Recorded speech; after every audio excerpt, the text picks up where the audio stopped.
Hello guys, in this video we are going to discuss about the reproductive health. तो हम reproductive health से समझते क्या हैं कि रिप्रोडक्टिव हेल्थ का मतलब होता है कि healthy reproductive organ and there normal function. लेकिन रिप्रोडक्टिव हेल्थ पे फोकस करने से पहले हम थोड़ा हेल्थ पे फोकस करते हैं। जो है हम हेल्दी पर्सन किसे कहते हैं? हम किसी पर्सन को देखते हैं तो उसकी नॉर्मल बॉडी स्ट्रेंथ और फिजिकली फिटनेस से हम कहते हैं कि पर्सन हेल्दी है, जो कि ये गलत होता है। हेल्थ का एक ब्रॉड पर्सपेक्टिव होता है।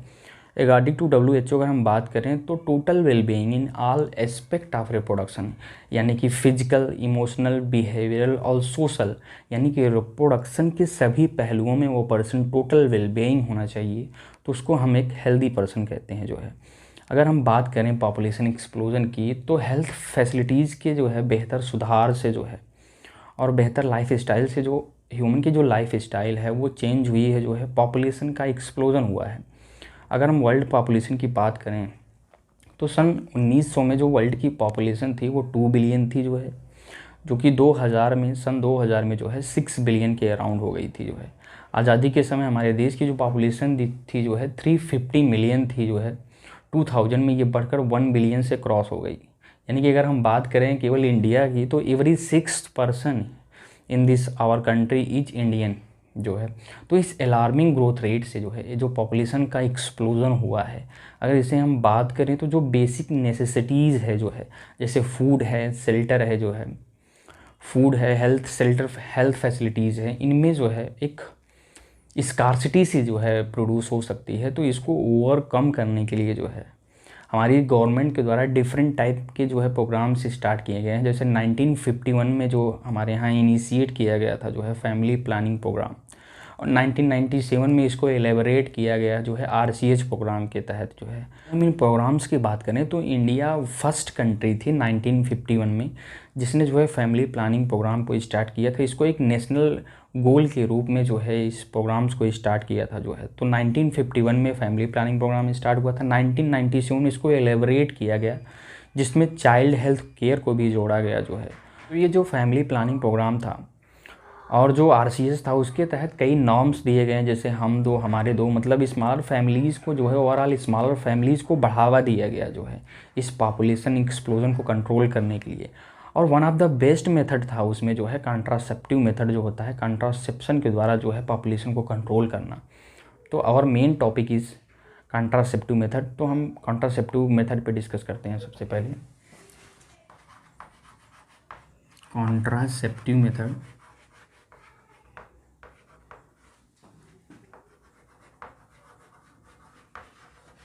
इसको हम डिवाइड करते हैं 2 कैटेगरीज में। जो है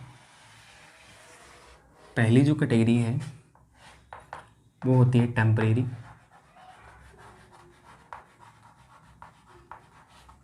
सेकंड है परमानेंट।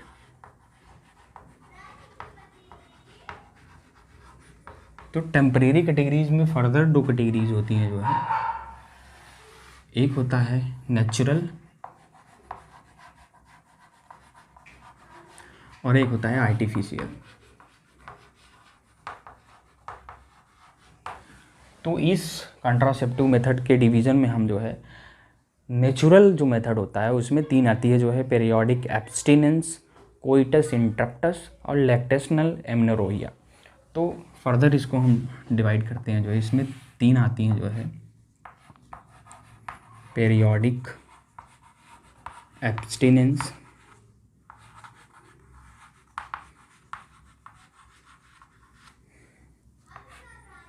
Coitus interruptus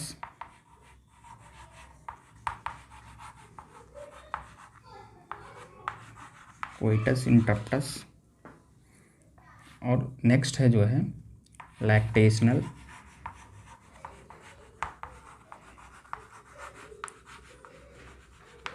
एमेनोरेसिया।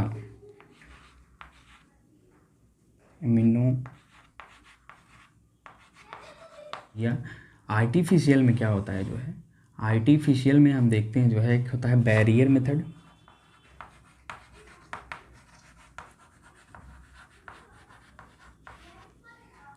नेक्स्ट है जो है IUD। फर्दर हम इसके बारे में डिस्कस करेंगे। जो है नेक्स्ट है जो है इंजेक्टेबल्स, और नेक्स्ट होता है इम्प्लांट्स। परमानेंट में हम दो कैटेगरीज डिस्कस करेंगे, जो है वैसेक्टॉमी, जो कि मेल्स में होता है जो है,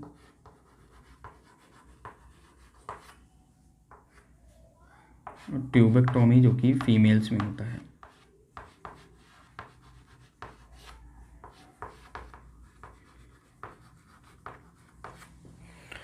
तो हम अगर कंट्रासेप्टिव मेथड के डिवीजन की बात करें तो इसमें दो कैटेगरी में डिवाइड करते हैं, जो है टेम्परेरी और परमानेंट। टेम्परेरी में दो होता है, नेचुरल और आर्टिफिशियल। तो सबसे पहले हम नेचुरल की बात करते हैं, जो है सबसे पहले अगर हम नेचुरल मेथड की बात करें तो जो पीरियोडिक एब्स्टिनेंस है, इसमें क्या होता है कि जो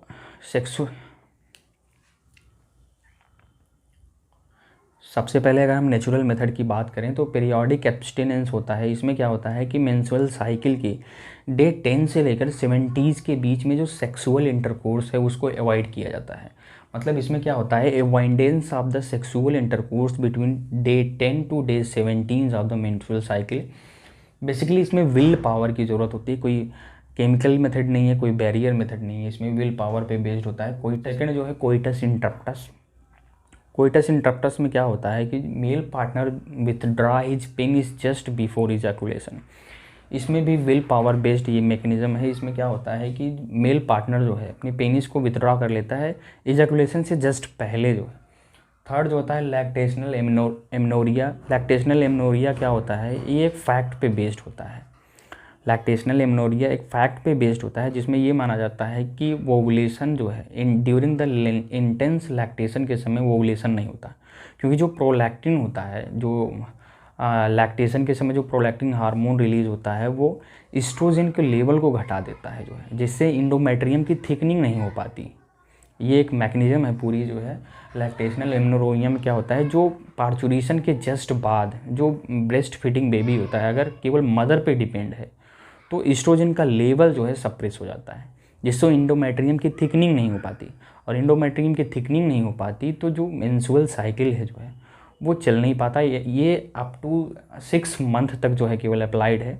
इसका एक डिसएडवांटेज ये है कि इसमें फेलियर के जो चांसेस होते हैं जो है वो प्रोबेबली मोस्ट हाई होता है, जो है इसमें लैक्टेशनल एमनोरियम। ये तो हुआ नेचुरल मेथड की बात हो गई। अब हम आते हैं जो है बैरियर मेथड पे। आर्टिफिशियल में सबसे पहला है, आर्टिफिशियल में बैरियर मेथड में सबसे पहले होता है, क्या होता है, condoms,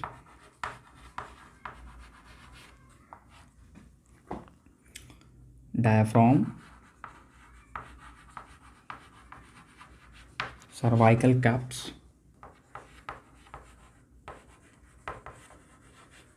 cervical cups and vaults. Next हम जो है फोम और जेलीज को रखते हैं इसमें, फोम एंड जेलीज। तो अगर हम बैरियर मेथड में बात करें तो कॉन्डोम सबको पता है, मेल और फीमेल कॉन्डोम्स पाए जाते हैं, जो है जो लैटेक्स के बने होते हैं, जो है। नेक्स्ट है डायाफ्राम, सर्वाइकल कप्स एंड वॉल्ड्स, जो होती है फीमेल में इंसर्ट किया जाता है। ये जो है ये फीमेल रिप्रोडक्टिव ट्रैक्ट में इंसर्ट किया जाता है, जो है बेसिकली क्या करते हैं, ये ओवम और जो स्पर्म की जो फिजिकल मीटिंग है उसको रोकते हैं, जो है। फोम और जेलीज क्या होते हैं, ये स्पर्मिसाइडल एजेंट कंटेन करते हैं, जो है जो फाइगोसाइटोसिस ऑफ स्पर्म को जो है बढ़ाते हैं, जो है। नेक्स्ट होती है आईयूडी। आईयूडी जो होती है वो 3 टाइप की होती है, जो है। आईयूडी को फर्दर हम कैटेगराइज करते हैं, जो है 3 टाइप में।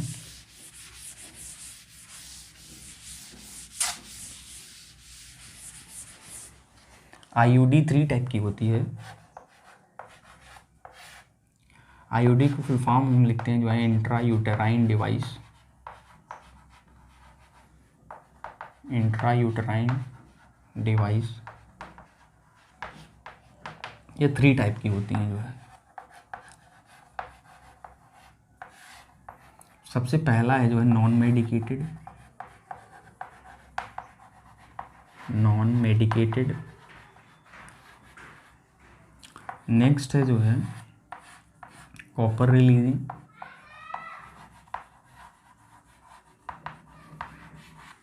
और थर्ड होता है जो है हार्मोन रिलीजिंग।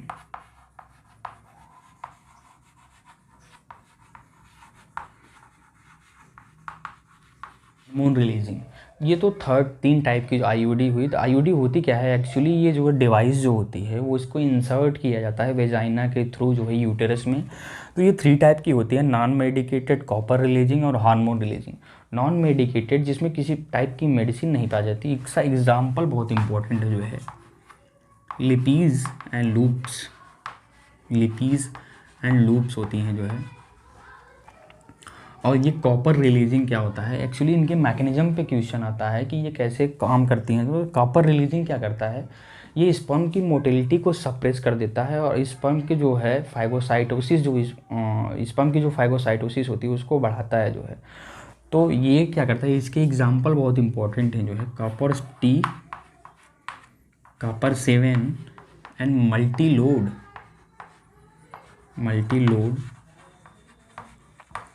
375। तो इसके तीन एग्जाम्पल बहुत इंपॉर्टेंट हैं। इसमें जो कॉपर आयन होता है जो है, ये कॉपर आयन करता क्या है कि स्पर्म की जो मोटिलिटी है उसको सप्रेस कर देता है और उस स्पर्म के जो है फाइगोसाइटोसिस को इंक्रीज कर देता है। थर्ड जो होता है हार्मोन रिलीजिंग, ये क्या होते हैं बेसिकली, ये जो है ओवुलेशन को इनहिबिट करते हैं जो है। इसके एग्जाम्पल हैं जो है प्रोजेस्टाजर्ट एंड LNG-20।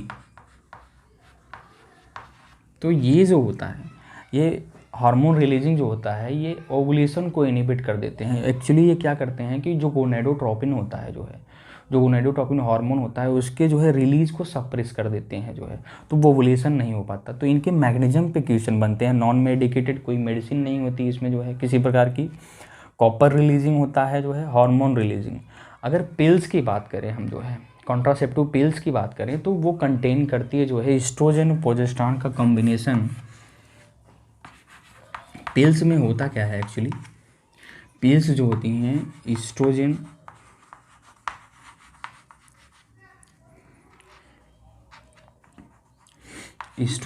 एंड प्रोजेस्टेरॉन का कॉम्बिनेशन होती हैं जो है,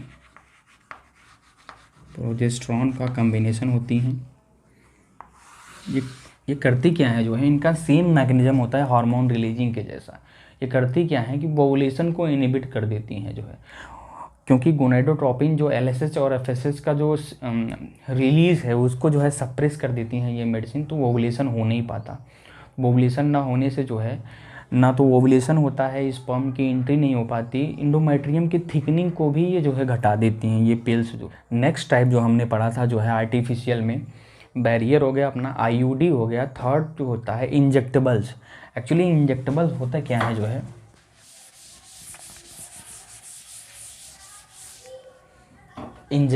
थर्ड टाइप में अपना जो है, जो इंजेक्टेबल्स होते क्या हैं, ये इंजेक्शंस के फॉर्म में होते हैं। एक्चुअली इनको जो है इंजेक्ट किया जाता है, तो जो ये इनमें स्लो रिलीज ऑफ हार्मोन होता है बॉडी में, तो जिससे जो है ओवुलेशन नहीं हो पाता, एंडोमेट्रियम की थिकनिंग नहीं हो पाती। यानी कि सेम मैकेनिज्म है जो है हार्मोन रिलीजिंग का मैकेनिज्म था। तो इसमें एक एग्जांपल है जो है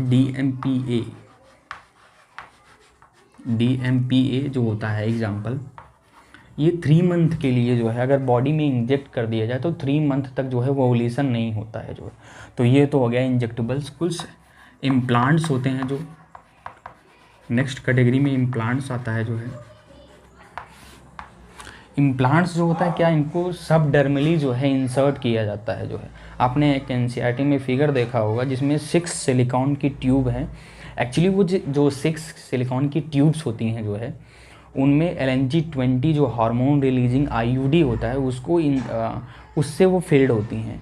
तो वो काफ़ी लॉन्ग ड्यूरेशन के लिए जो है ये इफेक्टिव होती हैं जो है, ये बॉडी में इम्प्लांट कर दी जाती हैं सब डर्मली।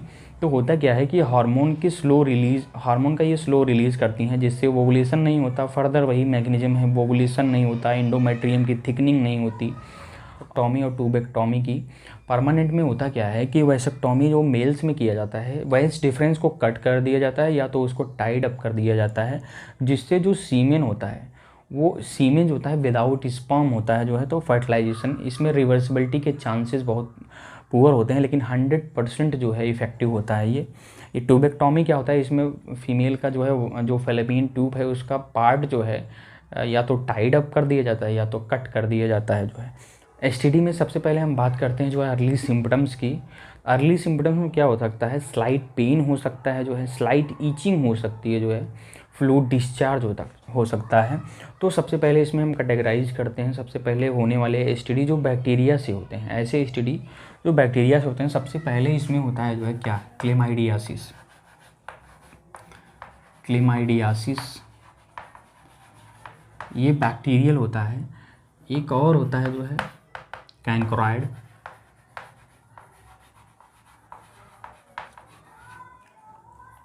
नेक्स्ट जो बैक्टीरिया से होने वाली डिजीज है एसटीडी, वो है गोनोरिया, सिफिलिस होता है जो। तो अगर हम बैक्टीरिया से कॉज होने वाले एसटीडी के बारे में बात करें तो क्लेमाइडियासिस जो होता है, क्लेमाइडिया ट्राइकोमेंटिस से होता है जो है। ये क्या करता है, मेल में ये यूरेथ्रा को इफेक्ट करता है और फीमेल में यूरेथ्रा के अलावा भी रिप्रोडक्टिव ऑर्गन जो होते हैं उनको इफेक्ट करता है जो है। जैसे रिप्रोडक्टिव ऑर्गन में वेजाइना और वेजाइना के अलावा जो है अदर जो पार्ट होते हैं, सर्विक्स होता है, उनको इफेक्ट कर सकता है, वहाँ पे इन्फ्लामेशन करता है जो है। और तो नेक्स्ट बात करते हैं कैंक्राइड। कैंक्राइड जो होता है एक्सटर्नल जेनाइटेलिया पे और अदर रिप्रोडक्टिव ट्रैक्ट में क्या करता है जो है, पेनफुल अल्सर क्रिएट करता है जो है। थर्ड जो होती है गोनोरिया। गोनोरिया जो है निजेरिया गोनोरोहिस नामक बैक्टीरिया से होता है जो है। इसमें भी जो है जो एक्सटर्नल जेनाइटेलिया और इंटरनल जेनाइटेलिया अफेक्टेड होते हैं जो है। सिफिलिस में क्या होता है, इसमें जो अल्सर बनते हैं, ये एक क्वेश्चन बनता है जो है, सिफिलिस में जो अल्सर बनते हैं इसमें भी अल्सर बनते हैं, और जो कैंक्राइड होता है इसमें भी अल्सर बनते हैं। लेकिन जो कैंक्राइड का जो अल्सर होता है वो निडल लाइक और जो है पेनफुल होता है, काफ़ी दर्द देता है जो है। लेकिन जो सिफिलिस में अल्सर बनते हैं वो पेनलेस अल्सर बनते हैं, जिसे हम क्या कहते हैं जो है, कैंकर कहते हैं जो है। तो इसमें एक नोट करने वाला पॉइंट है जो है, पेनलेस अल्सर बनता है जो है, पेनलेस अल्सर बनता है, जिसको क्या कहते हैं जो है, कैंकर। तो ये तो हुआ जो है बैक्टीरियल एसटीडी। अब हम बात करते हैं वायरल एसटीडी के बारे में। तो वायरल एसटीडी, वायरल जो होते हैं, सबसे पहला है अगर हम बात करें तो वायरस से होने वाला एसटीडी, तो हेपेटाइटिस बी सबसे पहला होता है, हेपेटाइटिस बी है। नेक्स्ट जो होता है जेनाइटल वॉर्ट्स है।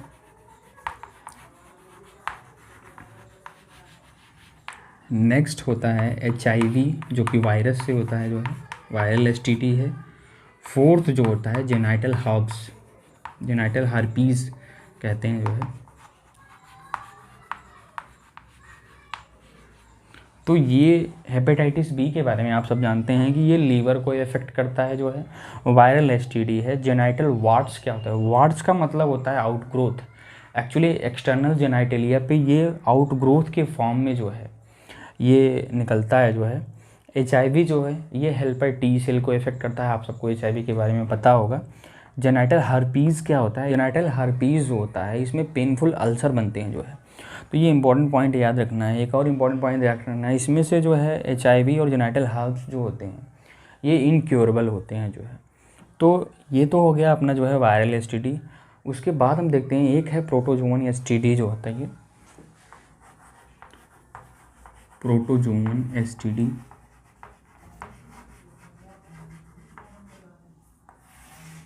प्रोटोजोवन एसटीडी में बात करें तो सबसे पहला जो होता है ट्राइकोमोनियासिस। ये ट्राइकोमोनास वैजिनलिस नामक बैक्टीरिया से होता है। एक्चुअली ये फीमेल रिप्रोडक्टिव ट्रैक्ट में होता है। ये ट्राइकोमोनियासिस करता क्या है कि वहाँ पर ये जो है, जब ये तब होता है जब फीमेल की जो है रिप्रोडक्टिव ट्रैक्ट की जो एसिडिटी है वो जब डिस्टर्ब होती है, तो ये जो है वहाँ पर जो है इन्फ्लामेशन होता है जो है, तो ये ट्राइकोमोनियासिस वहाँ पर हो जाता है जो है। तो ये तो हुई जो है एसटीडी की, सेक्सुअली ट्रांसमिटेड डिजीज़ की। अब हम बात करते हैं जो है इनफर्टिलिटी की।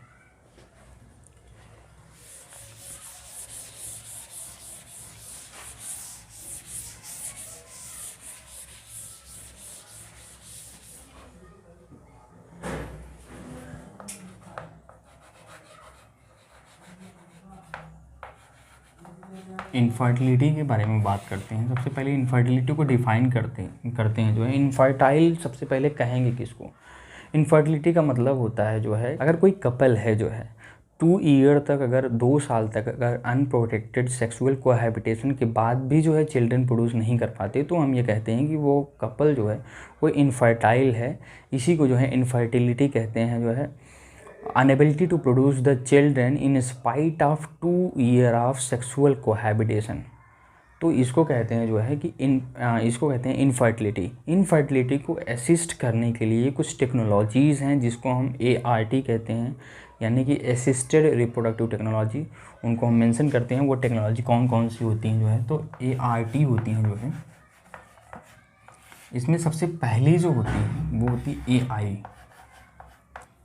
AI artificial insemination. Artificial insemination.